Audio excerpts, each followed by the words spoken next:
छोटे से शहर का कोना जहाँ रोजमर्रा की भागदौड़ के बीच लोग कुछ पल सुकून की तलाश में आते थे। उस कोने में था कबीर कैफे। इसका माहौल ही अलग था।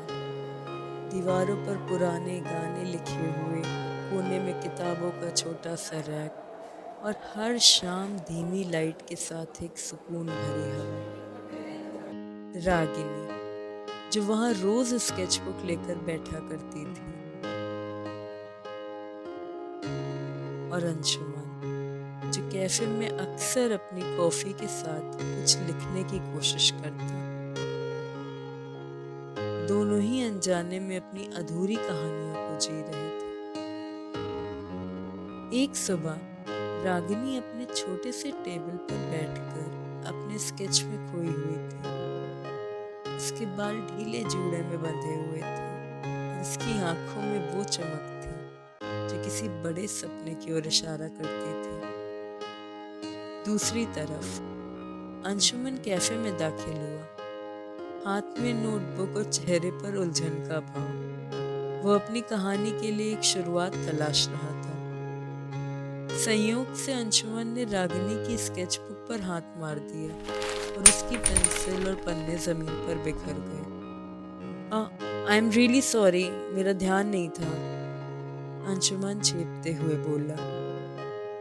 कोई बात नहीं, रागिनी ने मुस्कुराते हुए कहा। शायद इन पन्नों को भी खुली हवा में सांस लेने की जरूरत थी। ये छोटा सा पल उनके लिए खास बन गया। पहली बार दोनों ने एक दूसरे को देखा।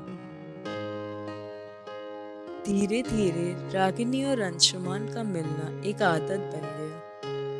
कैफे में उनकी जगह फिक्स हो गई थी। रागिनी अपनी स्केचबुक लेकर आती और अंशुमान अपनी कहानियों की अधूरी नोटबुक। तुम हर बार ऐसी पेंटिंग्स क्यों बनाती हो जिसमें चेहरे अधूरे होते हैं?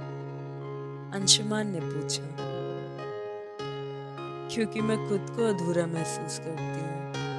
शायद जब मैं पूरी हो जाऊंगी तो ये चेहरे भी पूरे हो जाएंगे, रागिनी ने गहरी आवाज में जवाब दिया। अच्छा ये बताओ, तुम्हारी कहानियां हमेशा अधूरी क्यों रह जाती हैं? रागिनी ने पलटकर पूछा। क्योंकि मुझे वो एक परफेक्ट अंत नहीं मिलता, अंशुमन ने हल्की मुस्कान के साथ कहा। इन छोटी छोटी बातों में दोनों ने एक दूसरे के दर्द और सपनों को समझना शुरू कर दिया। एक दिन रागिनी को दिल्ली से एक बड़ा मौका मिला। उसकी पेंटिंग्स को एक आर्ट गैलरी में जगह मिली थी। ये उसकी जिंदगी का सबसे बड़ा मौका था, लेकिन साथ ही यह उसके और अंशुमन के बीच दूरी बढ़ा सकता था। क्या हुआ, इतनी शांत क्यों हो? अंशुमान ने पूछा। मुझे दिल्ली जाना है, मेरी पेंटिंग्स को गैलरी में जगह मिली है, रागिनी ने धीरे से कहा। वाह, ये तो बहुत बड़ी बात है, तुम्हें तो खुश होना चाहिए, अंशुमान ने कहा। पर मुझे डर है, अगर मैं गई तो हम दोनों के बीच क्या होगा? रागिनी की आवाज में एक झिझक थी। तुम्हें जाना चाहिए, ये मौका बार बार नहीं मिलता, अंशुमान ने थोड़ी झिझक के साथ कहा।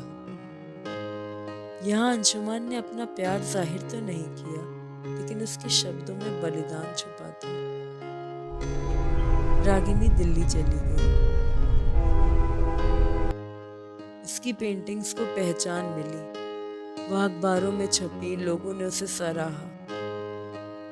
लेकिन हर रात जब वह अकेले बैठती तो उसे अंशुमान की बातें याद आती। दूसरी तरफ अंशुमान ने रागिनी की कमी को अपनी कहानियों में उतारना शुरू कर दिया। उसने अपनी नोटबुक में वो शब्द लिखे जो वह कभी नहीं कह पाया था।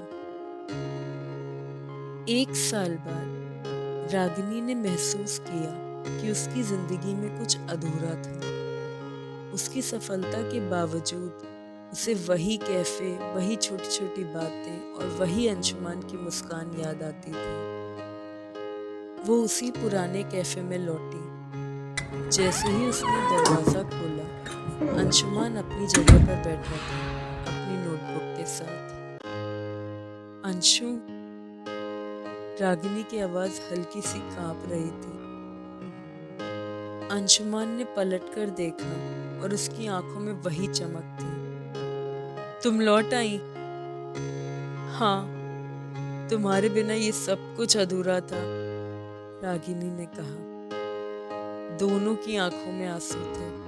उन्होंने समझ लिया था कि उनके सपने और प्यार साथ साथ चल सकते हैं। उस दिन से उन्होंने साथ में अपने सपनों का पीछा करना शुरू कर दिया। रागिनी ने अंशुमान की किताब का कवर डिजाइन किया और अंशुमान ने अपनी कहानियों में रागिनी को जगह दी।